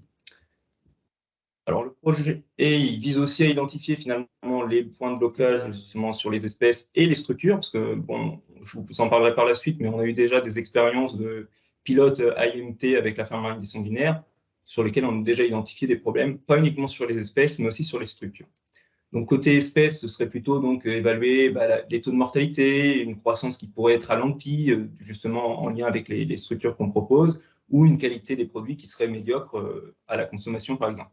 Et au niveau du côté structure, c'est évaluer aussi les difficultés donc, de suivi lorsqu'on va mettre en place choisir telle ou telle structure, de la pêche d'arrière, donc vraiment l'utilisation d'arrière par les pisciculteurs, aquaculteurs, la fragilité de ces structures ou éventuellement des coûts qui s'envoleraient et qui ne seraient pas du tout utilisables et transférables d'arrière en aquaculture. Et aussi, un autre point, un autre objectif, ça va être de développer donc, des méthodes d'évaluation de l'effet de l'IMT sur l'environnement. en caractérisant, quantifiant les flux finalement, donc au niveau de l'environnement, mais aussi dans la chaîne alimentaire, donc on recrée, hein, ce réseau trophique recréé. Et puis suivre les évolutions, ça ce serait ensuite, disons, une fois mise en place, donc l'évolution physico-chimique, le suivi des habitats, de la faune-flore sous les cages et à proximité avec cet IMT. Et enfin, le dernier point, ça va être d'essayer d'évaluer la faisabilité, mais surtout la viabilité finalement d'une IMT en Méditerranée à la ferme marine des Sanguinaires, et qu'on a voulu en associant donc des espèces qui soient locales. Je reviendrai dessus par la suite pour les espèces qu'on a choisies. Donc, comment on en est venu à ce projet BioAtaqua, donc d'aquaculture intégrée multitrophique? C'est des collaborations d'abord qui sont multiples finalement sur la thématique de l'IMT avec la ferme marine des Sanguinaires, parce qu'il y a déjà eu 2 projets expérimentaux d'IMT qui ont été réalisés avec Gloria Maris. Le premier bispécifique en 2016-2017, alors on avait juste, moi j'étais pas encore arrivé, mais c'était juste poissons et homards. Bon, les résultats étaient au départ assez encourageants, puisqu'on avait une prise de poids et également une augmentation de la longueur entre octobre 2016 et octobre 2017, donc des homards qu'on avait placés sous les cages. Mais ce qu'on a remarqué et la conclusion, c'est tout de même qu'on a eu 100% de mortalité au bout d'un an, alors que les homards n'étaient pas encore à taille commercialisable, loin de là d'ailleurs, et qui s'est fait en fait entre juin et octobre 2017. Et donc, bon, on identifiait déjà une problématique, en tout cas sur le homard, c'est l'effet de la température de l'eau avec la thermocline qui donc passe en dessous et les homards qui meurent à 100% en quelques semaines. Voilà. Ensuite, il y a eu un autre projet qui était cette fois-ci multispécifique, donc avec les poissons toujours de la ferme marine des Sanguinaires, des oursins, des homards, des huîtres plates et des algues. Alors là, il y a eu, voici le dispositif expérimental que vous avez ici là, sur la gauche. Donc, c'était en panier australien principalement, mis en bloc, comme vous pouvez les voir à la suite ici, et donc sur cette partie-là aussi. Je ne sais pas si on peut le voir. Voilà pour la structure. Et en fait, là, on a identifié... Bon, il y a eu un début de croissance pour les homards, les huîtres plates aussi, un petit peu des algues. Et ensuite, on a eu une autre problématique, c'était une tempête qui est arrivée et donc tout a été détruit, ou en grande partie détruit en tout cas, et les algues complètement perdues et d'autres espèces aussi, les oursins de même. Et donc finalement, on a identifié la nécessité finalement d'adapter ces structures en mer ouverte et aux contraintes de la ferme marine des Sanguinaires pour limiter l'effet du courant et de la houle. Ça, c'est les résultats qui ont été présentés tout à l'heure. Hein. C'est Chloé Barrier-Loiseau qui avait proposé cette slide-là. C'est aussi des essais antérieurs, en tout cas en Corse, à la ferme marine de Campo-Mort, pas la ferme marine des Sanguinaires, mais avec l'holoturie tubuleuse, où justement on a un biotope commun. On en trouve aussi sur la ferme marine des Sanguinaires, et donc une capacité de bioremédiation qui a été modélisée, comme vous l'avez vu tout à l'heure. Donc je ne vais pas détailler plus que ça. Et est-ce qu'on continue ou pas avec ces holoturies? Donc maintenant, pour ce qui est de la méthodologie du projet, on a donc voulu proposer tester donc des structures qui soient adaptées, comme je vous le disais tout à l'heure, qui permettent une adaptation éventuelle, bien sûr, en production derrière, qui soient résistantes, qui favorisent la croissance et la qualité des espèces produites, avec des coûts acceptables pour un producteur piscicole. Alors, du fait de l'expérience qu'on a déjà eue, on a donc écarté la filière flottante et la filière subflottante pour cette fois-ci se focaliser, en tout cas pour l'élevage des huîtres et des moules, sur une filière qui serait de subsurface, qui limite justement la problématique de la houle et des courants. Ensuite, donc, on voulait proposer, tester donc, des espèces qui soient adaptées, mais surtout aussi locales, parce que dans cette IMT, il y a aussi dans ce projet, en tout cas BioAtaqua, il y a cette philosophie-là. Et donc, on a voulu prendre des espèces à forte capacité d'extraction pour la matière organique, que ce soit des détritivores ou des filtreurs, des espèces avec une forte capacité d'extraction pour les charges inorganiques, donc l'azote ou le phosphore. Donc là, ce serait des algues, mais on reviendra dessus sur cette problématique-là par la suite. Et des espèces, donc, comme je vous le disais, locales, pour valoriser des espèces qui sont actuellement pêchées en Méditerranée et dont les populations sont en déclin. Donc, pour les espèces qu'on a choisies déjà aujourd'hui, c'est donc, et pour certaines, les expérimentations ont déjà commencé, c'est donc l'araignée de mer, le homard européen, l'huître plate, cette fois-ci, pas l'huître creuse comme on a vu avant, et l'oursin violet. Pour la méthodologie, on effectue donc un suivi tous les 2 mois pour ces espèces en production, les espèces extractrices qu'on suit, extractives, pardon. Donc, on va suivre les taux de mortalité, la croissance, l'assimilation des déchets de production piscicole. Là, ça va essayer, on essaie de développer ça en isotopie et, in fine, la qualité sanitaire et les qualités organoleptiques des produits. Et au niveau du milieu, on suit en fait là aussi tous les 2 mois où on continue pour certains paramètres, les caractéristiques physico-chimiques de la colonne d'eau et on essaye de quantifier les flux de matière en suspension. Alors le dimensionnement, on a voulu en fait allier les habitudes de production et les caractéristiques du milieu pour implanter ce projet innovant. Puisque finalement, il y a des contraintes de production sur la ferme marine des sanguinaires qui ne sont pas modifiables. On ne peut pas se mettre au milieu des cages parce qu'ils ont besoin de passer avec les bateaux, des choses comme ça. Voilà ce qui va expliquer où on a localisé et mis en place les expérimentations.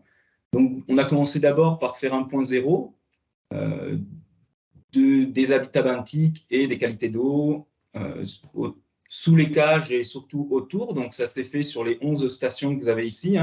Vous avez donc plus de 400 mètres entre les stations les plus éloignées et les cages les plus proches. Et puis ensuite, on a fait tout un gradient en essayant de rester à une même profondeur sur les 11 stations que vous voyez, avec une zone rapprochée dans laquelle on va faire toutes les expérimentations, qui est cette zone S5, S6, S7, S8.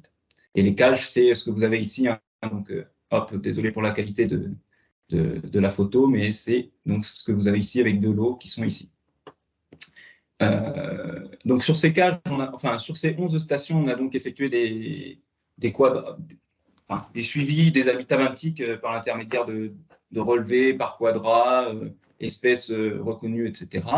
et comptages. Donc ça s'est fait en septembre dernier. Et depuis, on a placé des trappes à particules sur l'ensemble de ces 11 stations qu'on va relever tous les 2 mois. Et on effectue également des prélèvements d'eau et de plancton sur chacune de ces 11 stations également tous les 2 mois. En plus de ça, on a mis en place, comme vous l'avez ici, donc les 2 étoiles que vous avez là, des sondes multiparamètres qui mesurent en continu les caractéristiques physico-chimiques du milieu. Donc justement, au niveau de l'état initial, l'objectif, c'était de déterminer les caractéristiques des habitats benthiques sur ces 11 stations, donc pour essayer d'évaluer un peu l'impact de la ferme marine des sanguinaires sur le milieu aquatique et sur les habitats benthiques. Et ensuite d'effectuer un suivi environnemental, donc là plutôt en continu tout le long du projet, avec donc 2 sondes VIMO+, qui permettent d'enregistrer toutes les heures la turbidité, le dioxygène, les matières organiques dissoutes, chlorophylle, température et pression. Un prélèvement d'eau qui est effectué tous les 2 mois sur les 11 stations, des trappes à particules qui sont là aussi échangées tous les 2 mois sur ces 11 stations, et des prélèvements du plancton tous les 2 mois sur les 11 stations. Pour un peu la dynamique temporelle qu'on pouvait avoir. Donc ensuite, on a donc dimensionné la structure selon les capacités de production du site primaire et surtout des contraintes de production, comme je vous disais au départ. On a mis en place donc 2 filières huîtres de 100 mètres. Alors en fait, vous verrez que ce n'est pas 100 mètres en expérimentation, puisqu'il y a toute une partie qui est pour attacher ces filières en mer. Et donc on a environ 50-55 mètres à chaque fois de surface exploitable pour mettre en place les expérimentations d'huîtres et de moules. Enfin, captage naturel de moules. Et ensuite, on a commencé les expérimentations avec les détritivores, donc qui sont dans cette zone-là de la ferme marine des sanguinaires et dans une zone plus profonde qui est ici, puisque là, on est autour de 27 mètres de profondeur, alors que là, on a plutôt 34 mètres de fond. J'expliquerai pourquoi. Et pour les algues, on n'a pas encore commencé l'expérimentation et on bloque un petit peu, parce qu'il y a des verrous à débloquer. Il y a déjà eu des tests de fait avec de la gracilaire et des ulves, qui n'ont pas été très concluants, ni en prise de volume, de masse, etc. Et surtout, il n'y a pas de laminaire, enfin très peu de laminaire en Corse, laminaria rodriguezi qui est uniquement dans les bouches de Bonifacio. Et donc, on est un petit peu bloqué, puisque par exemple, M. Chopin va utiliser la varèche au Canada, qui va se développer rapidement, qui est facilement, qu'on va pouvoir accrocher sur des voûtes, etc., ce qui n'est donc pas possible ici, dans le cadre de cette AIMT. Donc ensuite, pour le dimensionnement, il s'est fait pour tout ce qui va être partie filtreur et détritivore, en fonction de l'état des connaissances et de la maîtrise des cycles d'élevage, donc des différents organismes. Et donc, on a fait un dimensionnement à des échelles qui est différente. On est à une échelle presque pré-industrielle, je dirais, pour ce qui va être des huîtres plates et également des essais de captage sur les élevages, pour les élevages de moules. Et on est vraiment à une échelle qui va être très expérimentale pour les élevages de homards, araignées, oursins et éventuellement les holoturies ou les algues si on se lance dans cette partie-là. Alors pour ce qui est, je vous détaille un petit peu la filière qu'on a mis en place de subsurface, donc pour l'expérimentation huîtres et moules. Donc vous l'avez là, comme je vous disais, c'est 53,5 mètres, bon, 54 ou 53 mètres donc, exploitables sur lesquels on a vraiment déployé l'expérimentation. Et après tout le reste, c'est cette surface-là qu'il nous faut pour faire les ancrages de la filière de subsurface. Alors juste pour ce qui est de l'expérimentation, donc avec les moules et les huîtres, hein, donc cette filière en long line, on a mis pour les huîtres, on va tester différentes techniques d'élevage, donc des huîtres collées sur les cordes, donc comme vous pouvez le voir ici sur la photo, des huîtres en poche en suspens, donc ça c'est un prototype qui a été proposé à un salon d'aquaculture en novembre dernier, donc voilà, on a essayé de le mettre en place et de l'utiliser aujourd'hui avec pareil 2 types de mailles, tout comme pour les paniers australiens qui sont actuellement utilisés pour la production des huîtres, là aussi avec 2 types de mailles comme vous pouvez les voir ici. Donc ça, c'est la partie avec les descentes pour les huîtres. Donc c'est ce que vous avez là après, hein, les réplicas. Là, et ça, c'est une des 2 structures. Il y a 2 structures comme celle-là. Et ensuite, on a fait donc des structures pour permettre, alors désolé pour la qualité de la photo, mais on les aperçoit ici, donc des cordes en coco qui devraient permettre de capter des moules dans le milieu naturel, sachant qu'il y en a déjà plein qui viennent se fixer naturellement sur les cages de Gloria Maris et que c'est justement un problème puisqu'ils sont obligés de les enlever assez fréquemment pour pas que les cages finissent par couler. Alors ça, c'était donc la filière, enfin, dimensionnement plutôt pré-industriel. Et là, on repasse sur la deuxième partie des expérimentations, crustacés, holoturies et oursins, avec le dimensionnement qui est plutôt expérimental. Donc là, je vous ai schématisé rapidement une cage à poissons en surface. Et nous, ce qu'on est venu mettre, ce qu'on va mettre en place sous les cages. Alors, dans un premier temps, il y a donc les expérimentations araignées juvéniles et les expérimentations homards juvéniles qui ont commencé, voire même pour les homards qui sont terminés, parce que je vous expliquerai par la suite, ils sont déjà tous morts.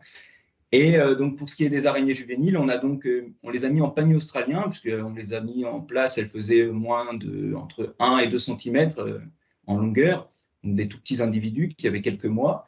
Et on les a donc mis en lots différents à 1 mètre du sol ou plaqués au sol. Voilà, pour l'expérimentation araignée. Et puis pour les homards, pareil, on a 2 types de structures, comme vous pouvez les voir ici, schématisées. Et ensuite, on a la deuxième partie des expérimentations qui devrait commencer dans les prochains mois. Ça va être avec des araignées subadultes. Alors que ce soit les homards, les araignées ici ou encore les oursins, c'est des organismes qu'on produit à Stellamar.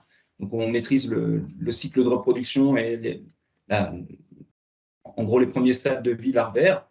Et puis après les stades juvéniles et on vient les mettre en place ensuite sous les cages. Et donc, les deuxième partie des expérimentations, ce serait en cage plus grande avec donc les araignées subadultes, les holoturies ou les oursins.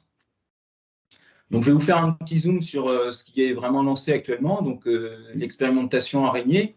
Alors, voici les paniers australiens que vous avez. Alors là aussi, encore, la photo elle est peut-être un peu petite. On les a ici plaqués au sol, en lot, et puis ici, donc sur une espèce de corde à linge, à 1 mètre du sol aussi, avec les différents lots qu'on a fait. Donc, l'idée, c'était de tester ces 2 modalités avec au sol ou à 1 mètre. Et l'objectif de ce test-là, c'est de voir un peu l'effet de l'environnement externe, puisqu'on a un envasement qui va être différent, moins important décollé du sol et plus important au sol, une anoxie qui va donc là aussi être moins importante décollée du sol plutôt qu'au sol, prédation par les macroinvertébrés benthiques, il y a notamment pas mal d'édistes qui là aussi peut être moins importante à 1 mètre du sol qu'au niveau du sol, et une disponibilité de la nourriture qui, par contre, est plus importante au niveau du sol qu'à 1 mètre du sol. Donc, l'objectif, là, c'est vraiment de tester l'impact de l'environnement externe sur la survie et la croissance de ces organismes. Ensuite, on a, au sein de ces paniers qui sont au sol ou à 1 mètre du sol, on a 2 types d'habitats, ce qui fait qu'il y en a, on n'a rien mis, on a juste mis les araignées comme ça dans le panier australien, et d'autres dans lesquels on met en place des micro-habitats, qui sont en fait des tubes de PVC qu'on a agencés dans les paniers australiens. Et là, l'idée, c'est aussi de voir un peu l'effet, s'il y a un effet de la prédation externe par des poissons. Donc là, ils vont avoir les pattes qui vont nécessairement toucher les bords du panier australien. Un cannibalisme aussi intracohorte qu'on estime peut-être qui va être plus important lorsque on n'a pas de microhabitat, puisqu'elles ne peuvent pas vraiment s'éviter, et donc un stress là aussi plus important du fait de ce que je viens d'expliquer. Donc là, l'objectif, ça va être vraiment de tester l'impact de l'environnement interne sur là aussi la survie, la croissance de nos araignées juvéniles. Et enfin, on a testé plusieurs densités. Alors, je mets 2, 3. En réalité, il y a vraiment 2 densités qui sont testées complètement et une troisième qui nous sert plutôt. Il y a moins de paniers avec 6 individus, donc je ne présenterai pas du tout ça ici. Mais sinon, on a vraiment les 3 densités, c'est 3 individus par panier ou 9 individus par panier. Et là aussi, l'idée, c'était de voir un peu le côté survie, croissance en fonction de l'abondance et l'impact potentiel donc, sur le taux de survie, taux de croissance, et puis finalement la productivité potentielle à arbitrer entre la densité la plus optimale pour ces densités testées. Pardon. Alors maintenant, les premiers résultats qu'on a pu obtenir, alors c'est vraiment des résultats préliminaires, hein, puisque comme je vous le disais, ce n'est pas du tout terminé, c'est en cours, et donc on est encore dans l'acquisition des données. Alors pour ce qui est de l'état initial qu'on avait pu faire avec la caractéristique des habitats benthiques, donc je vais juste vous présenter un peu les taux de recouvrement qu'on avait pu observer sur ces 11 stations que je vous ai remis ici. Hein. Juste pour vous signaler, les cages, vous les avez donc, elles sont là entre S4, S5 et S6. Hein. S5 et S6 sont encore sous les cages. Et ce qu'on voit très rapidement, c'est que globalement, ça ici, c'est un peu les courbes de régression qu'on avait. Vous voyez qu'il y a beaucoup moins de posidonie, par exemple, de taux de recouvrement, voire plus du tout de posidonie sous les cages. Hein, c'est ce que vous avez ici, hein, S5 et S6. Et puis, rapidement, on va retrouver de la posidonie lorsque l'on s'éloigne des cages. Et donc, on a, par opposition, forcément, s'il n'y a plus de posidonie, c'est du sable, vase. Alors, ce n'est pas si vaseux que ça, quand même, hein, sous les cages à Gloria-Maris. On est plutôt sur du sable, globalement. Mais on voit que, forcément, s'il n'y a plus de posidonie, on va avoir le sable qui va recouvrir l'ensemble du fond des habitats qu'on peut avoir donc, sous les cages. Et puis, ce qu'on remarque aussi, c'est un petit peu plus d'algues, notamment dans cette partie-là, donc sous le courant dominant et à proximité des cages. Donc, c'est ce que vous avez ici en vert un peu pâle, là. Donc, dans cette zone sous le courant. Donc, ce qu'on remarque, c'est que globalement, on a un effet marqué de levage qui est directement à l'aplomb des cages, avec un substrat presque nu, comme je vous le disais, quasi disparition de la posidonie et une augmentation de la densité des algues. Un effet qui semble tout de même limité, puisque là, S8, S9, vous voyez qu'on est déjà à 100, on est seulement à 100-150 mètres des cages et on est presque dans les valeurs d'arrière qu'on peut retrouver jusqu'à 400-500 mètres des cages, hein, donc ici ou là, sur S11 ou S1. Mais tout de même, je modérerais un peu ça. Est-ce que c'est pas qu'on n'a pas complètement retrouvé l'état normal du milieu, puisqu'en fait, on remarque que si on compte le nombre, on a aussi compté le nombre de faisceaux par mètre carré pour la posidonie, et on voit que même à S1 ou S11, on est, allez, même S10, hein, qui est un peu plus élevé, on est entre 300 et moins de 400 faisceaux par mètre carré, ce qui n'est pas non plus très très élevé par rapport à ce qu'on pourrait trouver autour de la Méditerranée dans des milieux en meilleure qualité, meilleur état.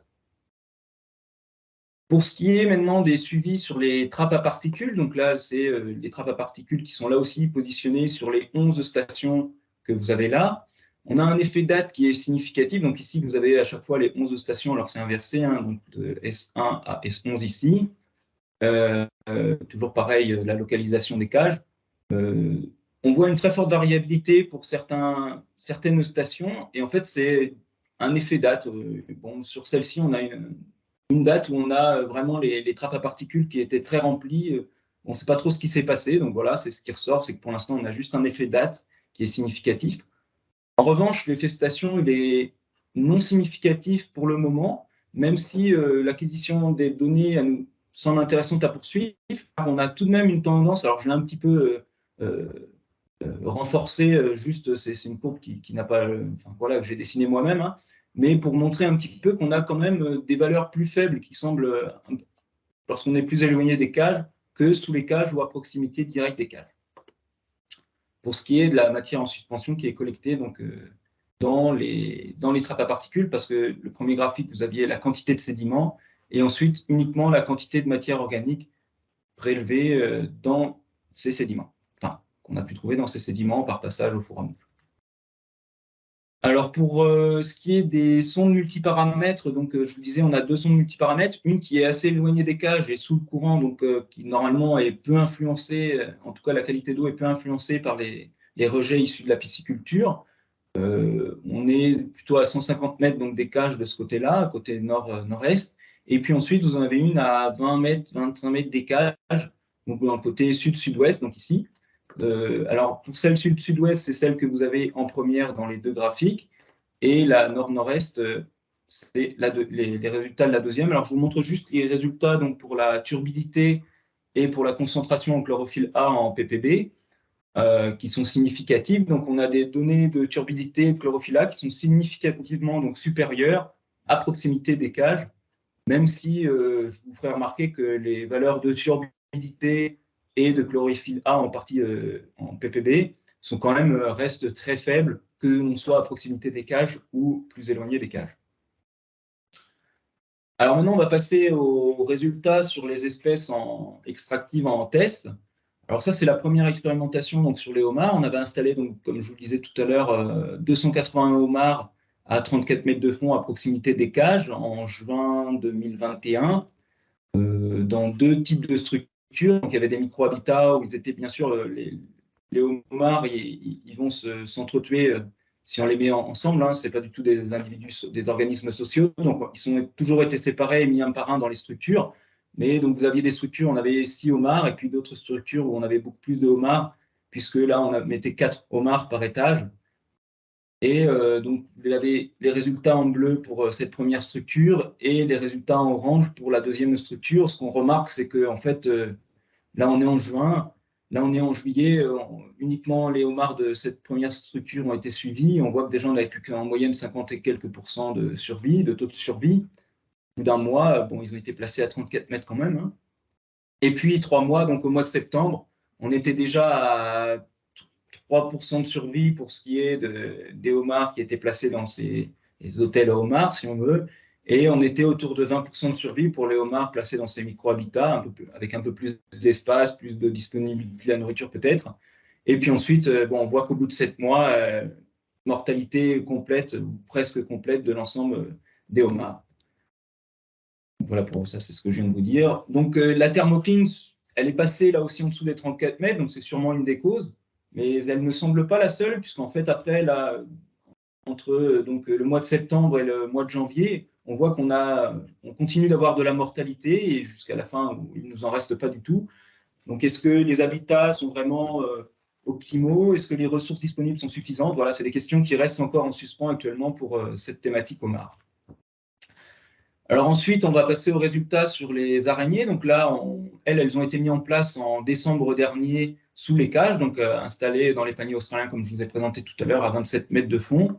Et donc, ce que je vous présente ici, c'est uniquement les taux de survie à 2 mois, en fonction des différentes modalités, des différents traitements qu'on a pu mettre en place. Ce qu'on voit, c'est qu'en moyenne, on a environ 70% de survie après 2 mois. Donc, pour l'instant, c'est pas trop mal, mais on a quand même eu un petit peu de casse dès le départ, lorsque c'est dû au transport ou à leurs nouveaux habitats, on ne sait pas encore, on verra par la suite. On a quand même une forte variabilité, puisque dans certains paniers australiens, on a plus que 30-35% de survie, alors que dans d'autres, on est encore à 100% de survie. En revanche, on voit qu'on n'a pas d'effet de la position. Donc là, c'est ceux placés à 1 mètre du sol, ceux au sol. Pas d'effet non plus significatif de la présence de micro-habitats ou sans micro-habitats. Et en revanche, on a un effet de la densité qui commence à se dessiner. Alors, ça va rester à confirmer par la suite, hein, mais puisque lorsqu'elles sont 3, pour l'instant, on a un meilleur taux de survie que lorsqu'elles sont par 9. On est repassé faire un contrôle rapide visuel à 3 mois et on a compté quand même, là encore, jusqu'à 7 araignées sur 9 dans un des paniers sans habitat. Donc, on considère que pour l'instant, il n'y a pas d'inquiétude. On doit y retourner la semaine prochaine, mais peut-être pas plus d'inquiétude que ça sur les taux de survie. Alors maintenant, si je vous parle un petit peu des taux de croissance à 2 mois, globalement, ici, donc, vous avez les taux de croissance pour la longueur, et ça, c'est la prise de masse en bas. On a une augmentation moyenne de la longueur qui s'est fait donc, de plus de 40% en 2 mois et une augmentation moyenne de 70% de leur masse. Donc, ce n'est pas négligeable quand même. C'est une croissance assez rapide. Il faut savoir que l'araignée de mer elle a une croissance même si elle peut vivre 6-8 ans, elle va avoir, en 2 ans, elle termine sa croissance. Donc, c'est pour ça qu'on observe des croissances qui sont assez rapides, on fait un candidat assez intéressant en aquaculture intégrée multitrophique. Bon, on a, comme tout à l'heure, une forte variabilité tout de même sur ces croissances et on n'a pas encore d'effet de traitement qui ressortent. Alors, on arrive maintenant sur les limites et l'avenir du projet. On a quand même toujours des questions en suspens, et notamment les mortalités importantes donc sur les crustacés, au moins sur le homard européen, à confirmer et à voir par la suite sur les araignées de mer. On n'est pas encore arrivé sur la période critique, donc l'été, pour les araignées de mer, on verra par la suite. Les qualités physico-chimiques et surtout organoleptiques restent encore à valider pour les organismes qu'on met en production donc sous les cages de Gloria Maris. L'acceptabilité par le public, là aussi, elle est à vérifier, parce que bon, on leur dit tout de même que c'est des organismes qu'on met en place sous des cages à poissons et qui vont manger les déchets, les fesses et autres des poissons. Donc voilà, ça reste à vérifier quand même. Et l'abattement potentiel de la charge organique reste aussi à évaluer. Il sera fait par la suite. Et pour ce qui est de l'avenir du projet, on est actuellement en train de faire des essais à Stellamar sur la production de langoustes. Donc, si les premiers résultats sont assez encourageants, donc peut-être un jour des langoustes en AIMT, on espère bien, mais on verra ça par la suite. Voilà, je vous remercie pour votre attention et si vous avez des questions, n'hésitez pas à nous poser des questions. Je vous propose qu'on s'arrête ici. Voilà, je vous rappelle que c'était donc le premier webinaire en aquaculture de l'ITAVI. Je veux quand même remercier l'ensemble des intervenants qui ont répondu présent et qui ont pris du temps pour partager leurs travaux à un public donc très varié. Ce qui n'est pas toujours évident de trouver le bon équilibre entre voilà, des détails scientifiques et la vulgarisation grand public. Donc merci vraiment beaucoup à vous de vous être prêtés à cet exercice. Écoutez, pour les participants, sachez que vous pouvez retrouver donc les diaporamas qui vous ont été présentés sur le site de l'ITAVI très prochainement. On mettra également, je pense, la vidéo du webinaire. Voilà, merci encore à tous les partenaires, aux sponsors, aux financeurs des différents projets qui permettent leur réalisation. Voilà, et de continuer à étudier ces thématiques. Merci à tous. Il ne me reste plus qu'à vous souhaiter un très bon appétit.